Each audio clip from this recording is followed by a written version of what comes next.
किसी जंगल में एक टूनी नाम की चिड़िया रहती थी। वह बहुत ही मेहनती और दयालु चिड़िया थी। उसने अपना घर बहुत सुंदर बनाया हुआ था। एक दिन टूनी चिड़िया सोने की तैयारी कर रही थी कि तभी कोई उसके घर का दरवाजा खटखटाता है। अरे, इस समय पता नहीं कौन आ गया, एक बार देख लेती हूँ, क्या पता किसी को मेरी मदद की जरूरत हो।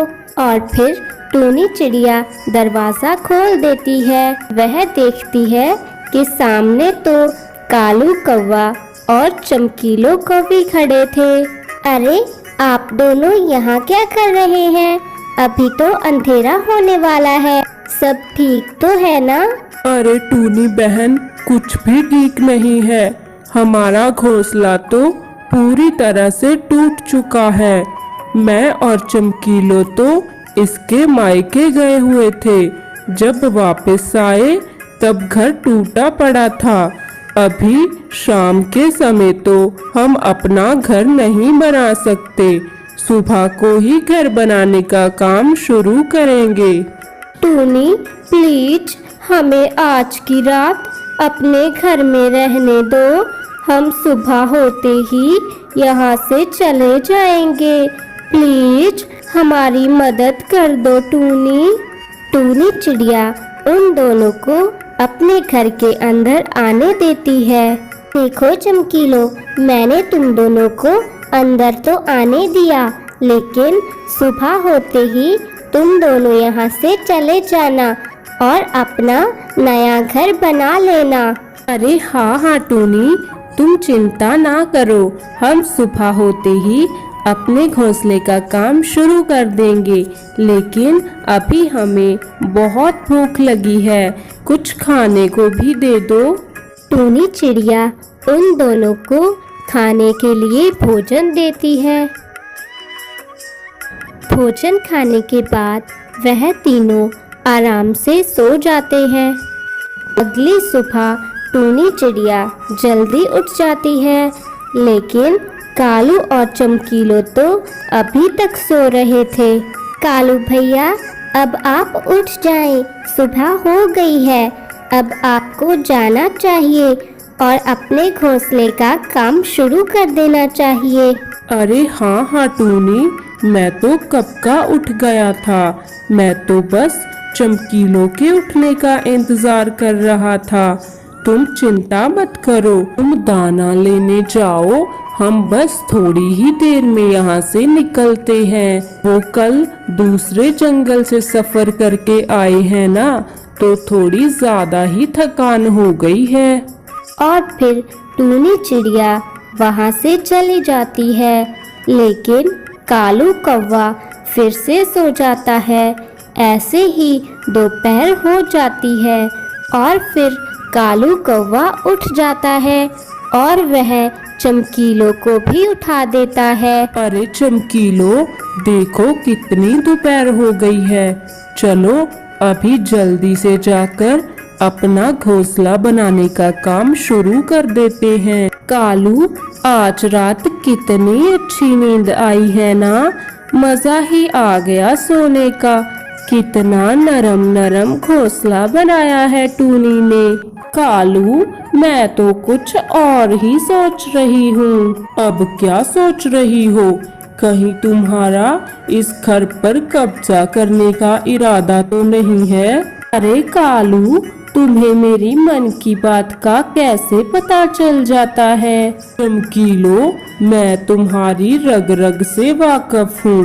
तुम्हें और तुम्हारी चालों को अच्छे से समझता हूँ। तो फिर तुम्हारा क्या ख्याल है इस बारे में?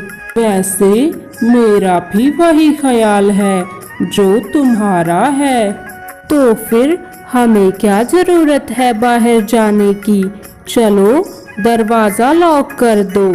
चिड़िया ने दाना तो जमा कर ही रखा है, हम थोड़ा सा और सो लेते हैं। जब टूनी आएगी तो हम उसे दरवाजा ही नहीं खोलेंगे। ऐसा कहकर कालू और चमकीलो सो जाते हैं ऐसे ही शाम हो जाती है। टूनी चिड़िया अपने घोंसले की तरफ लौटती है। टूनी चिड़िया जब आती है तो उसने देखा कि दरवाज़ा अंदर से लॉक था और टूनी चिड़िया दरवाज़ा जोर से खटखटाती है। अरे, लगता है ये टूनी आ गई। मैं अभी इसे भगाती हूँ यहाँ से। और चमकीलो कौवी खिड़की से टूनी को कहती है, क्या है चिड़िया, क्या बात है? क्यों ऐसे दरवाजा बजा रही हो? तोड़ने का इरादा है क्या? टूनी चिड़िया ये बात सुनकर हैरान रह जाती है। चमकीलो, दरवाजा खोलो, मुझे अंदर आना है। और तुम अभी तक गए क्यों नहीं? क्यों, हमारा क्या दिमाग खराब है जो हम अपना घर छोड़कर कहीं और चले जाएं? ये तुम क्या कह रही हो? ये मेरा घर है। तुम जल्दी से दरवाजा खोलो, वरना मैं सब पक्षियों को इकट्ठा कर लूंगी। अरे जाओ, तुम्हें जिसको इकट्ठा करना है कर लो, हम यहाँ से नहीं जाएंगे। चमकीलो, मुझे अंदर आने दो। ये जुल्म मत करो, बाहर बहुत गर्मी है। मुझे अंदर आने दो। इतनी तेज धूप में मैं मर जाऊंगी। लेकिन चमकीलो ने टूनी चिड़िया की एक बात नहीं सुनी। बेचारी टूनी चिड़िया बंद दरवाजा देखती ही रह गई। टूनी चिड़िया इस समय बहुत बेबस थी। वो वहाँ से थोड़ी ही दूरी पर एक पेड़ के नीचे जाकर बैठ जाती है। उस पेड़ के पास ही एक तरबूज की बेल थी, जिस पर 2 तरबूज लगे हुए थे। टूनी चिड़िया को उदास देखकर वहाँ पड़े हुए एक तरबूज ने कहा, अरे चिड़िया, तुम उदास क्यों बैठी हो? वो दुष्ट कौवा और कौवी ने मेरा घर मुझसे छीन लिया है। आप ही बताएं, मैं क्या करूं? भलाई का तो जमाना ही नहीं रहा और ऊपर से इतनी गर्मी में मैं बिना घोंसले के कैसे रहूंगी? तुम चिंता मत करो चिड़िया, मैं तुम्हारी मदद कर सकता हूँ। तुम मेरी मदद कैसे कर सकते हो? तुम तो एक तरबूज हो। चिड़िया, तुम मुझे अपना घर बना लो, इससे तुम इस गर्मी से बच सकती हो। लेकिन मैं एक तरबूज को कैसे अपना घर बना सकती हूँ? चिड़िया, तुम्हें ज्यादा कुछ नहीं करना, बस मुझ में छोटा सा सुराख कर लो। मैं अंदर से बिल्कुल खोखला हूँ और फिर मेरे अंदर अपना घोंसला बना लेना। इससे तुम इस गर्मी से बच जाओगी। आप ठीक कह रहे हैं। इस गर्मी से बचने के लिए मेरे पास यही एक रास्ता है। और फिर टूनी चिड़िया उस तरबूज में सुराख करती है। वो तरबूज तो अंदर से सच में खोखला था। उसके अंदर नरम नरम घोंसला भी था। टूनी चिड़िया उस तरबूज के अंदर चली जाती है। टूनी चिड़िया उस तरबूज के घर को देखकर बहुत खुश थी और वो उसमें आराम करने लगी। अगली सुबह टूनी चिड़िया जल्दी उठ जाती है और दाने की तलाश में निकल पड़ती है। और दूसरी तरफ कालो कौवा और चमकीलो कौवी टूनी के घोंसले में आराम से रह रहे थे। कालू, देखा मैंने टूनी को कैसे भगाया यहाँ से। वो वापस भी नहीं आई अपना घर लेने। चमकीलो, वैसे तुम हो बड़ी शैतान। दूसरों की चीजों पर कब्जा करना तो कोई तुमसे सीखे। चलो अब थोड़ा सा भोजन भी ढूंढ लाएं। टूनी का जमा किया हुआ भोजन तो तुम एक ही दिन में चट कर चुकी हो। कालू, मेरे खाने पे ना नजर रखा करो, पहले ही मैं बहुत कमजोर होती जा रही हूँ। भोजन की तलाश करते करते वो भी वहीं पहुँच जाते हैं जिसके नीचे टूनी चिड़िया का तरबूज वाला घर था। उनकी नज़र अचानक से टूनी चिड़िया पर पड़ती है। वो तरबूज के अंदर चली जाती है। कालू, वो देखो, टूनी तो इस तरबूज के अंदर चली गई। चलो चलकर देखते हैं आखिर माजरा क्या है? चमकीलो, आखिर तुम्हें चैन क्यों नहीं आता? टूनी के घर पर तो कब्जा कर ही चुकी हो। अब वो जिधर भी जाए तुम्हें उससे क्या लेना? कालू, अगर तुम्हें नहीं आना तो मत आओ, मैं जा रही हूँ। ऐसा बोलकर चमकीलो कौवी उस तरबूज घर के पास चली जाती है। चमकीलो कौवे ने देखा कि उस तरबूज के अंदर तो बहुत ही अच्छा घोंसला बना हुआ है और टूनी चिड़िया उसके अंदर आराम से बैठी हुई है। चमकीलो कौवी को वह घर बहुत पसंद आया।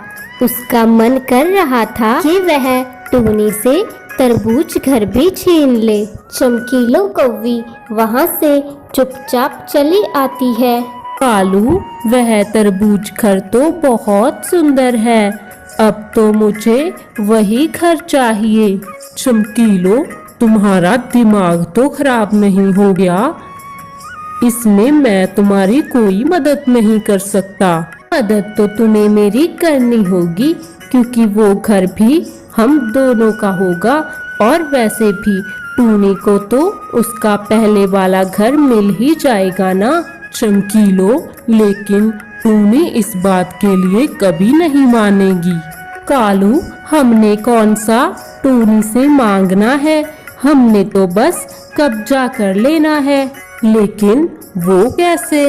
वो सब आप मुझ पर छोड़ दें, मैं सब संभाल लूंगी। अभी चलिए मेरे साथ, आज की रात तो मैं उस तरबूज के घर में ही गुजारूंगी।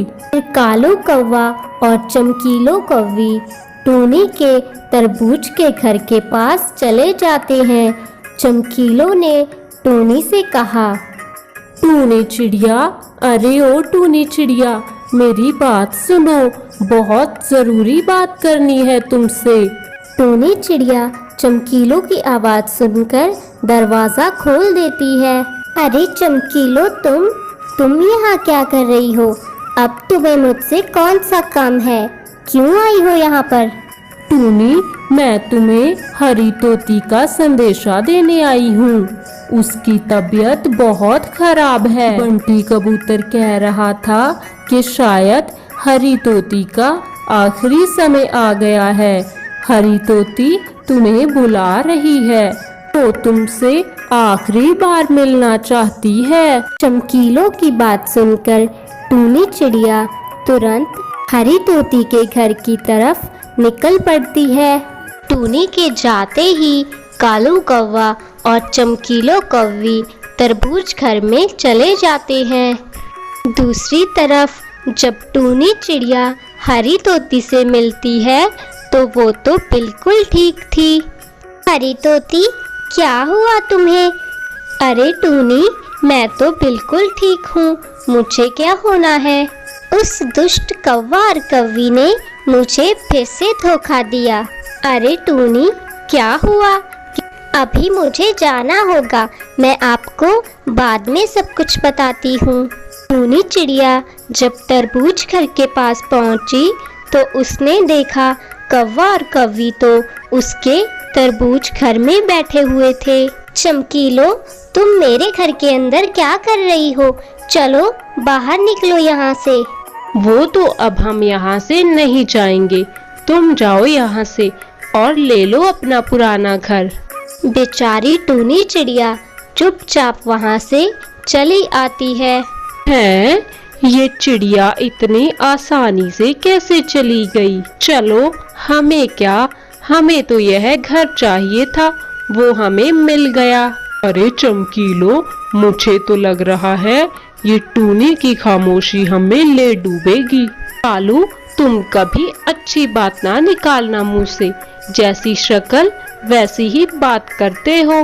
कालू कौवा और चमकीलो कौवी ऐसे बातें कर ही रहे थे कि तभी अचानक से बहुत तेज बारिश शुरू हो जाती है। टूनी चिड़िया तो अपने घर में बैठकर बारिश का आनंद ले रही थी। दूसरी तरफ ज़्यादा बारिश होने के कारण ज़मीन पर हर तरफ पानी ही पानी हो चुका था। तेज बारिश शुरू हो जाती है। टूनी चिड़िया तो अपने घर में बैठकर बारिश का आनंद ले रही थी। दूसरी तरफ ज़्यादा बारिश होने के कारण ज़मीन पर हर तरफ पानी ही पानी हो चुका था, जिसके कारण तरबूज घर पानी के ऊपर तैरने लगा। चमकीलों की तो चीखें निकल गई।